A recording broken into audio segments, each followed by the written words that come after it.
کٹاکٹ کھانا جائز ہے؟ سعود احمد انڈیا سے، اگر کوئی مسلمان لڑکی ہندو لڑکے سے شادی کرنا چاہے اور یہ کہے کہ میں شادی کے بعد اسے مسلمان کرنے کی کوشش کروں گی، تو کیا اس سے شادی کرنا ٹھیک ہے؟ اگر صحیح نہیں تو لڑکی کے لیے کیا حکم ہے؟ نہیں ہو سکتی یہ شادی، چاہے بعد میں اسے ٹھیک کر بھی لے، لیکن شادی جب ہوگی، میاں بیوی کا ریلیشن ہوگا، وہ تو بدکاری اور زنا کے زمرے میں آئے گا۔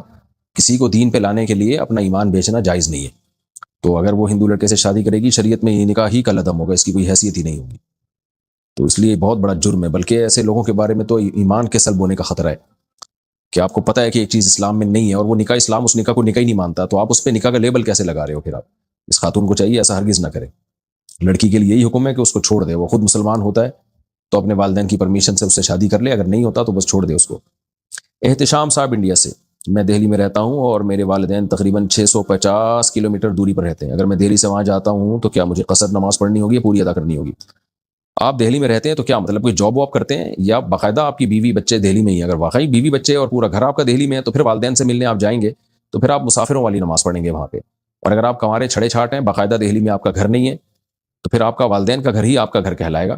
تو پھر آپ جاب کے بعد جب والدین کے گھر جاتے ہیں تو وہ چونکہ آپ ہی کا گھر ہے، تو پھر ایک منٹ کے لیے بھی جائیں گے تو آپ پوری نماز پڑھیں گے وہاں پہ۔ یوسف صاحب انڈیا سے، نکاح کے وقت لڑکی سے پوچھا گیا تو اس نے قبول ہے بولا، جب لڑکے کی باری آئی تو اس کے ابا نے بولا ہاں قبول ہے۔ واڑے واہ! تو ایسی صورت میں کیا مانا جائے گا؟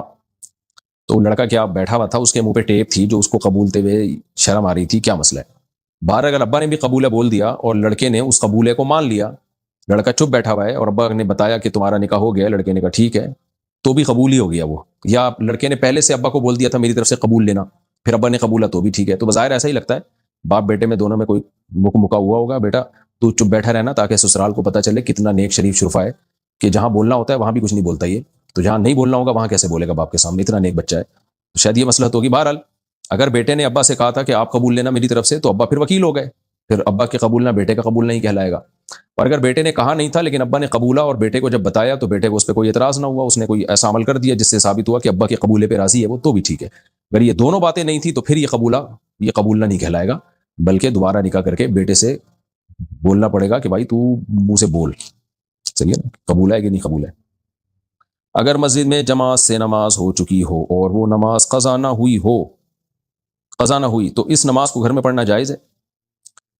اسلاف سے یہ بات ثابت ہے، مصنف ابن ابی شیبہ میں کہ روایت ہے کہ جب صحابہ تابعین میں یہ معمول تھا کہ جب مسجد میں آتے دیکھتے کہ جماعت ہو چکی ہے تو یا تو وہیں انفرادی نماز پڑھتے یا گھر جا کے اپنے گھر والوں کے ساتھ جماعت کی نماز پڑھتے۔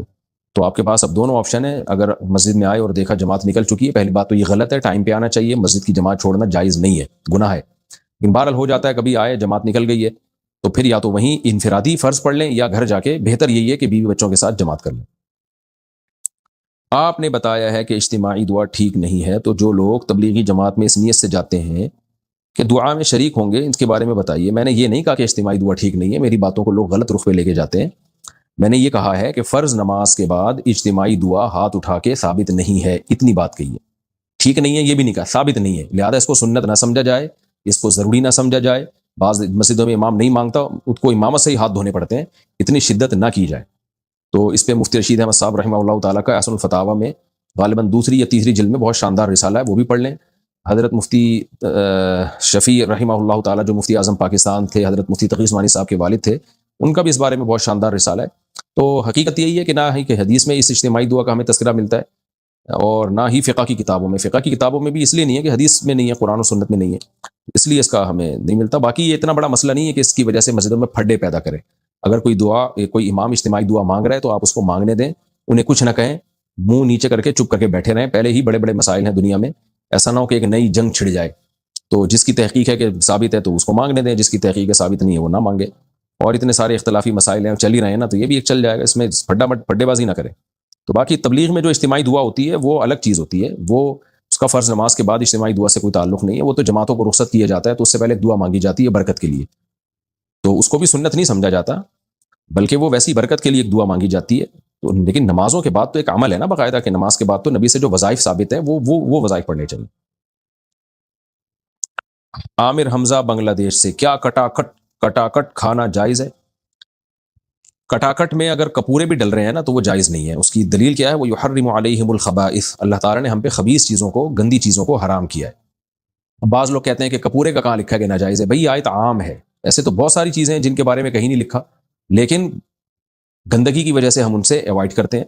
مثال کے طور پر منی ہے، بہت سے ائمہ کے نزدیک منی پاک ہے لیکن کھانا حرام ہے، حالانکہ کہیں نہیں لکھا کہ کھانا حرام ہے. اس لیے حرام ہے بھائی خبائث میں داخل ہے، گندی چیز ہے، تو ہمارے نزدیک تو وہ ویسے ہی ناپاک ہی ہے، ناپاک ہونے کی وجہ سے حرام ہے. لیکن جن ائمہ کے نزدیک پاک ہے، کھانا ان کے نزدیک بھی حرام ہے. حالانکہ وہاں بھی سوال ہوگا کہ آپ نے کیسے کہہ دیا؟ وہ یہی جواب دیتے ہیں بھائی خبائث میں داخل ہے، قرآن میں آتا ہے خبیث چیزیں حرام ہیں، تو یہ خبیث نہیں تو اور کیا ہے پھر یہ. اسی طرح آپ سمندر کی مخلوق میں دیکھ لیں، بہت سی مخلوق، مگرمچھ ہے، کچھوا ہے، کہاں لکھا ہوا ہے کہ یہ حرام ہے؟ لیکن ظاہر ہے خبائث میں داخل ہے. تو اسی طرح کٹاکٹ جو ہے، وہ جو کپورے ہوتے ہیں نا، وہ گندگی کا، یعنی یوں سمجھیں کہ اس میں ہر وقت گندگی ہی رہتی ہے. جیسے اسی طرح جو نر جانور کی پیشاب گاہ ہے، وہ بھی ہر وقت اس سے وہ ہے ہی پیشاب کے لیے. تو ایسی چیز جو انسان کے وقار کے اور انسان کے مرتبے کے خلاف ہے، تو وہ شرعاً جائز نہیں ہے. تو اس لیے جانور میں کپورے ہو گئے یا یہ پیشاب گاہ ہو گئی، یہ کھانا جائز نہیں ہے. اسی طرح جانور میں جو رسولی نکل آتی ہے، بیماری کے پھوڑا نکل آتا ہے، وہ پھوڑا کھانا بھی جائز نہیں ہے، کیونکہ وہ بھی خبائث میں داخل ہے. تو جو بھی یہ کہتے ہیں نا کہاں حدیث میں لکھا ہے، ایسے بہت ساری باتیں حدیث میں نہیں لکھی ہوتی، لیکن اللہ تعالیٰ نے ہمیں اجتہاد کا حکم دیا، تو مجتہدین اجتہاد کرتے ہیں، اور اس اجتہاد کی بیس پہ بھی بہت سی چیزیں ناجائز ہو جاتی ہیں. اور وہ اجتہاد کیا ہے؟ قرآن کی اسی نص سے استدلال کیا گیا، یحرم علیہم الخبائث، تو یہ خبائث میں ہی داخل ہیں یہ سب چیزیں، اس لیے ان کا کھانا حرام اور ناجائز ہے. البتہ یہ ضرور ہے کہ چونکہ ان کے بارے میں وضاحت سے ان کو حرام نہیں قرار دیا گیا، تو اس لیے ان کو اس درجے کا حرام نہیں کہا جاتا جس درجے کے کتے اور بلی حرام ہوتے ہیں، تو اس درجے کا حرام نہیں ہے. تو اس میں کم درجے کا حرام ہے جس کو مکروہ تحریمی سے تعبیر کیا جاتا ہے. تو اگر کوئی کھا رہا ہے اس کو ایک دفعہ سمجھا دیں، مان جائے ٹھیک ہے، تو زبردستی نہ کریں اور اس کو برا بھلا نہ کہیں، اس کو ملامت نہ کریں، لیکن خود آپ اس سے ایوائڈ کریں. کٹاکٹ میں صرف جو کپورے ہیں ان کی بات کر رہا ہوں، جو خصیتین ہوتے ہیں.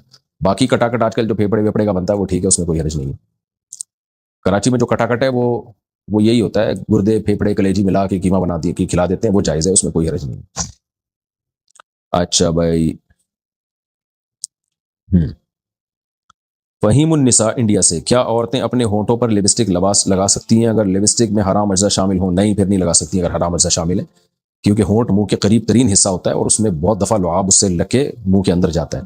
تو اگر حرام اجزاء شامل ہیں، اور خواتین کو دیکھنی چاہیے، آج کل لپسٹک میں حرام اجزاء بھی شامل کیے جا رہے ہیں، تو اس میں تحقیق کر لینی چاہیے کہ کون سی لپسٹک حلال ہے، کون سی حرام ہے. کیا کھانے کی پلیٹ میں ہاتھ دھو سکتے ہیں جی، اگر کسی کو اعتراض نہ ہو، گھن آ رہی ہو، سامنے بندہ بیٹھا ہوا ہوتا ہے بعض دفعہ، تو پھر اس کو برا لگتا ہے. گجرات سے کسی نے پوچھا، کیا کسی سے بیعت ہونا ضروری ہے؟ ضروری نہیں ہے لیکن مفید بہت ہے. لیکن اس کا تعلق اس سے بیعت ہو کس سے رہے ہیں. آج کل جعلی پیر مارکیٹ میں بہت زیادہ ہیں، زیادہ نہیں بلکہ بہت زیادہ ہیں. بہشتی زیور میں شروع میں لکھا ہوا ہے کہ کسی سے بیعت ہوا جائے تو کوئی پیر جو ہے اس کے اوصاف کیا ہونے چاہیے، پیر و مرشد کون ہو جس سے آپ بیعت ہو، اس کو اپنا مینٹور بنائیں. تو اس کا فائدہ یہ ہوتا ہے اگر کوئی صحیح پیر ہے، بدعتی نہیں ہے، عقیدہ بھی توحید پرست ہے، توحید پرست پیر ہے، بدعتی بھی نہیں ہے، اور شریعت کا علم بھی رکھتا ہے وہ، اور خود بھی نیک ہو، حب جاہ، حب مال، حب باہ، ان تین چیزوں کا مریض نہ ہو.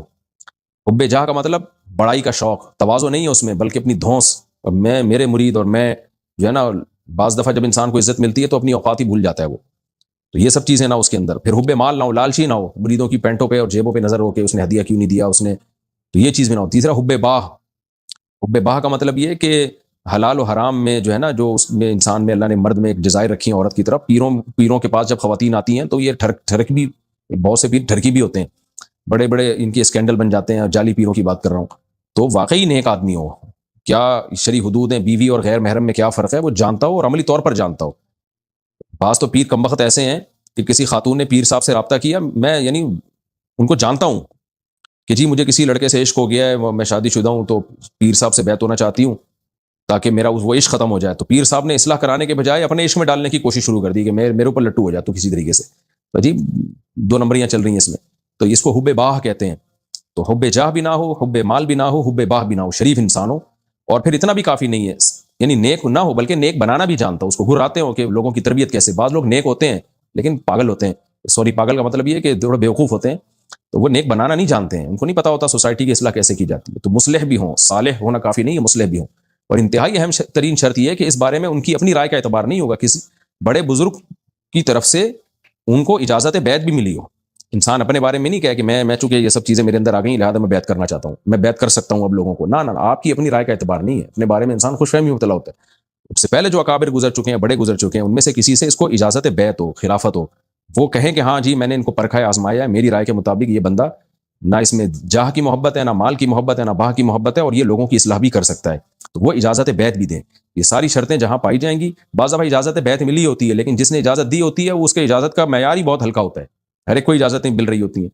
تو یہ سب چیزیں دیکھ کے اور پھر اس کی مجلس میں بیٹھ کے بھی اندازہ لگائیں کہ اس سے مجھے فائدہ بھی ہوگا یا ہو رہا ہے یا نہیں ہو رہا، اس کے بعد جا کے کسی سے بیعت اگر ہوا جائے بہت فائدہ ہوتا ہے۔ اس امت میں جتنے اکابر بزرگان دین گزرے ہیں، اگر یوں کہا جائے کہ 99.99% وہی ہیں جو باقاعدہ کسی بزرگ سے بیعت تھے، تو یہ دعویٰ شاید غلط نہیں ہوگا۔ تو ایسی شرطوں کے ساتھ بیعت ہونا بہت فائدہ مند ہے۔ اگر کسی لڑکی سے نکاح نہیں ہوا ہے تو کیا اس سے فون پر بات کرنا جائز ہے؟ بہت ہی ضروری بات ہو تو ضرورت کی حد تک بات کی جا سکتی ہے۔ بعض دفعہ براہ راست کچھ انسان چاہتا ہے کہ کنفیوژن اپنی دور کرے، چند باتیں پوچھ لے تاکہ شادی کے بعد مسائل کھڑے نہ ہو، لیکن گپے مارنا اور گھنٹوں گھنٹوں جو آج کل لونڈے لپاڑے فون سے چپکے ہوئے ہوتے ہیں اور خوب گپے مار رہے ہوتے ہیں، یہ حرام اور ناجائز ہے۔ چلو بھائی، اگر بچے نے کارپیٹ پر پیشاب کر دیا تو 3 بار پہنچنے سے کیا وہ پاک ہو جائے گا، اور کیا ناپاک کارپیٹ پر گیلے پیر جانے سے پیر ناپاک ہو جاتے ہیں؟ 3 بار پہنچنے سے پاک نہیں ہوتا۔ اس کا طریقہ یہ ہے کہ بچے نے اگر کارپیٹ پر پیشاب کیا تو کوئی ٹب لے جا کے نا کارپیٹ کے نیچے گھسا دیں آپ، جہاں پیشاب ہے تو وہ تھوڑا سا اوپر ہو جائے گا، اس کے اوپر جگ بھر کے پانی ڈالیں اور تھوڑا سا مسلیں ہاتھ سے پھر ڈالیں، تو 3 دفعہ یہ عمل کریں کہ اتنا پانی جو ہے اس کے اندر سے سرایت کر جائے، یعنی اتنا پانی اس کے اندر سے نکل کے چلا جائے، یا تو آپ کو غالب گمان ہو جائے کہ بھئی یہ پیشاب نکل چکا ہوگا، اب صاف ہو گیا، یا یہ کہ اتنا پانی کہ وہ 3 دفعہ اس کارپیٹ کو اس پانی میں ڈبو سکتے تھے، ہم ڈبو کے نچوڑ سکتے تھے، ایسے ڈبوتے پھر نچوڑتے، پھر ڈبوتے پھر نچوڑتے، پھر ڈبوتے پھر نچوڑتے، تو اتنا پانی جو ہے کم از کم اس میں سے آر پار ہو جائے تو پھر کارپیٹ پاک ہو جائے گا۔ اور اگر یہ عمل ممکن ہی نہیں ہے کسی طریقے سے تو پھر بار بار اس کو گیلا کر کے نہ نچوڑیں، اور جب غالب گمان ہو کہ اب سارا پیشاب اس میں سے نکل گیا ہوگا تو پھر کارپیٹ پاک ہوگا۔ باقی کارپیٹ پہ اگر پیشاب ہے اور وہ سوکھ گیا تو گیلے پیر جانے سے ظاہر ہے وہ گیلا ہو جائے گا دوبارہ، تو پاؤں جب پہ لگے گا تو وہ پاؤں دوبارہ ناپاک ہو جائیں گے، لیکن اس بارے میں وہم نہ کریں کیونکہ وہمیوں کو طہارت کے مسائل سمجھانا بڑا ہی مشکل کام ہوتا ہے، وہ پھر ساری زندگی کارپیٹوں پہ ہی پاؤں نہیں رکھتے، تو جب تک 100% یقین نہ ہونا کہ یہاں پیشاب پڑا ہوا ہے اس وقت تک وہم نہ کریں، کارپیٹوں پہ چلا پھرا کریں گیلے پاؤں کے ساتھ بھی کوئی ناپاک نہیں ہوتے، جب تک یقین نہ ہو کہ اسپیسیفک اس جگہ پہ پیشاب تھا اور میرا پاؤں وہاں پڑ گیا۔ صابر صاحبہ کراچی سے، اگر کوئی بغیر داڑھی کے نماز پڑھاتا ہو تو کیا نماز ہو جائے گی؟ داڑھی کاٹنا گناہ کبیرہ ہے، تغییر خلق اللہ میں داخل ہے۔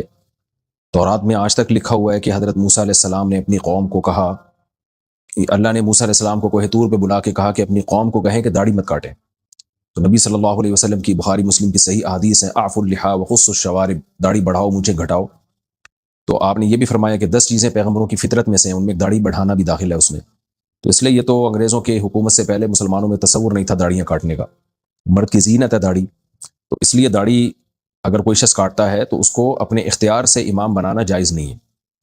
ہاں البتہ فتنہ کا خطرہ ہو، لڑائی جھگڑے کا خطرہ ہو، اب جیسے سفر میں آپ جا رہے ہوتے ہیں اکثر بغیر داڑھی والے آگے ہو جاتے ہیں، اب آپ ان کو ہٹاؤ گے کہ لڑائی جھگڑا ہوگا تو مجبوری ہے پھر اسی کے پیچھے نماز پڑھ لی جائے، جماعت نہ چھوڑی جائے۔ نماز ہر شخص کے پیچھے ہو جاتی ہے بشرطے کہ وہ مومن ہو، مسلمان ہو، ہر مسلمان کے پیچھے ہو جاتی ہے۔ محمد بشیر حیدرآباد سے، شادی کرنے کے لیے لڑکی کا پڑھا لکھا ہونا ضروری ہے یا نہیں؟ نہیں، اب تک جتنی شادیاں کائنات میں ہوئی ہیں، اب خواتین میں ایجوکیشن تو اب شروع ہوئی ہے، عصری تعلیم کی بات کر رہا ہوں، البتہ تعلیم کا ہونا ضروری ہے، ضروری اس معنی میں نہیں کہ جاہل لڑکی کی شادی نہیں ہو سکتی، شادی تو ایجاب و قبول کا نام ہے، مرد ہو اور عورت ہو شادی ہو جاتی ہے، شریعت میں وہ ہو جائے گی، لیکن گھر آگے چلتا نہیں ہے اگر تعلیم نہ ہو۔ تو اب تعلیم کسے کہتے ہیں؟ تعلیم کا مطلب یہ صرف یہ نہیں ہے کہ میڈیکل کالج کی میڈیکل سائنس کی تعلیم یا میتھمیٹکس کی تعلیم، تعلیم کا مطلب یہ ہے کہ زندگی گزارنے کے لیے جو بنیادی علوم ہیں وہ اس کے پاس ہونے چاہیے، ان میں گھرداری سب سے پہلے، اس کو پتہ ہو دینی تعلیم تو سب سے پہلے، شوہر کے حقوق کیا ہیں، طہارت کے حکام کیا ہیں، غسل کے حکام کیا ہیں، ساس سسر کے ساتھ کیسے مجھے شریعت کیا کہتی ہے، اپنے بڑوں کے ساتھ کیسے معاملہ رکھنا چاہیے، اور شوہر کے میرے اوپر کیا حقوق ہیں، میرے شوہر کے اوپر کیا حقوق ہیں، دونوں کو حقوق پتہ ہونے چاہیے۔ اس طرح کی جو بیسک نالج ہے جس کے لیے حضرت مولانا شرف علی تھانوی رحمہ اللہ تعالی نے بس بہشتی زیور نامی کتاب لکھی تھی، وہ خواتین ہی کے لیے لکھی تھی تاکہ خواتین اس کو پڑھیں اور اپنی لائف کو سدھاریں، سیدھا کریں، اس میں طہارت کے حکام، صفائی ستھرائی، بہت گھرداری کے لیے جو چیزیں چاہیے وہ اس میں انہوں نے لکھی ہوئی، تو جامع رشید نے اس کو آسان کر کے چھاپا ہے تسہیل بہشتی زیور کے نام سے، وہ پڑھ لی جائے۔ اتنی تعلیم تو ضروری ہے سب کے لیے، نبی صلی اللہ علیہ وسلم نے فرمایا طلب العلم فریضۃ علی کل مسلم و مسلمہ، ہر مسلمان مرد اور عورت پہ علم حاصل کرنا فرض ہے۔ تو علماء کہتے ہیں کچھ بیسک علوم ہیں وہ تو سب پہ فرض ہیں، آگے پھر ڈیٹیل میں جب جائیں گے تو جو جس شعبے سے متعلق ہے پھر اس شعبے میں کی علوم حاصل کرنا ضروری ہے. آپ تاجر ہیں تو پھر تجارت کے شرعی احکام جاننا ضروری ہے آپ کے لیے، تاجر نہیں ہے تو پھر ضروری نہیں ہے. تو یہ تو بیسک تعلیم جس کو جو انسان کو انسان بنانے کے لیے ضروری ہے وہ سب کو سیکھنی ضروری ہے، چاہے مرد ہو یا عورت. باقی پھر یہ جو عصری تعلیم ہے آج کل کہ میڈیکل کالج میں پڑھنا، تو اگر سوسائٹی میں اس کی ضرورت ہو تو ظاہر ہے میڈیکل کالج میں لڑکیوں کی ضرورت ہے، کیونکہ لڑکیوں کا علاج تو لڑکیاں ہی کریں گی، گائنی میں تو لیڈیز ہی ہوں گی. تو اس میں پھر ایک الگ بحث ہے وہ کہ کتنی خواتین کی ضرورت ہے کتنی کی نہیں ہے. آج کل تو ایک بھیڑ چال ہے، اتنی ڈاکٹرز لڑکیوں کی ضرورت ہے نہیں جتنی ڈاکٹرز لڑکیاں یونیورسٹیوں سے فارغ ہو رہی ہیں، پھر وہ بے روزگار گھوم رہی ہوتی ہیں، تو سارے ان کا پڑھایا ضائع جا رہا ہوتا ہے. تو بڑے مسائل ہیں. تو تعلیم دنیا کی دین کی تعلیم جتنی ضروری ہے وہ تو میں نے بتا دیا. دنیا کی تعلیم میں پہلے سوچنا چاہیے کہ آگے کرنا کیا ہے، اس کے حساب سے آگے پھر تعلیم حاصل کرنی چاہیے. اور جو آپ کرنا چاہتی ہیں، کوئی خاتون اگر کرنا چاہتی ہیں تو آگے اس میں آپ کو موقع بھی ملے گا کام کرنے کا کہ نہیں ملے گا. اس میں اتنے وسائل ہیں، اتنے ذرائع ہیں بھی کہ نہیں ہے، ورنہ پھر وقت برباد ہوتا ہے اور کچھ بھی حاصل نہیں ہوتا ہے، ڈپریشن میں جاتی ہیں. پھر دوسری بات یہ کہ رشتہ بھی پھر دیکھنا چاہیے. اب آپ نے پڑھ لکھ لیا، آپ نے پی ایچ ڈی کر لی، رشتے آج کل میٹرک پاس بھی نہیں مل رہے، لڑکوں میں تو ہے ہی نہیں، تو پھر وہ شادی نہیں صحیح طرح جوڑ کی نہیں ہوتی. لڑکی ماس ڈبل ایم اے ہوتی ہے اور وہ لڑکا 8ویں سے بھاگا ہوا ہوتا ہے، نکاح پھر ہم نہیں پڑھانا ہوتا ہے، ہم خود خون کے آنسو رو رہے ہوتے ہیں یار کدھر کس کا نکاح کس سے پڑھا رہے ہیں. تو بس ایک بھیڑ چال ہے، بس چل رہے ہیں. وہ خود فیصلہ کریں کہ کیا پڑھنا ہے کیا نہیں پڑھنا. میں تو ایک شرعی حکم بتا سکتا ہوں. اچھا بھائی، اگر کوئی یہ تو اگر شوہر بیوی سے کہے مجھے طلاق چاہیے تو کیا طلاق ہو جاتی ہے؟ شوہر کو طلاق چاہیے کیا وہ لیڈیز ہے؟ شوہر تو طلاق دینے والا ہوتا ہے، تو وہ بیوی سے پوچھ سکتا ہے کہ کیا تمہیں طلاق چاہیے، اور میں چاہتا ہوں کہ تمہیں طلاق ہو جائے. اس طرح کے الفاظ اگر شوہر کہے تو طلاق نہیں ہوتی. تو اگر یوں جب تک نہیں کہے گا کہ تمہیں میں نے طلاق دے دی اس وقت تک نہیں ہوگی طلاق.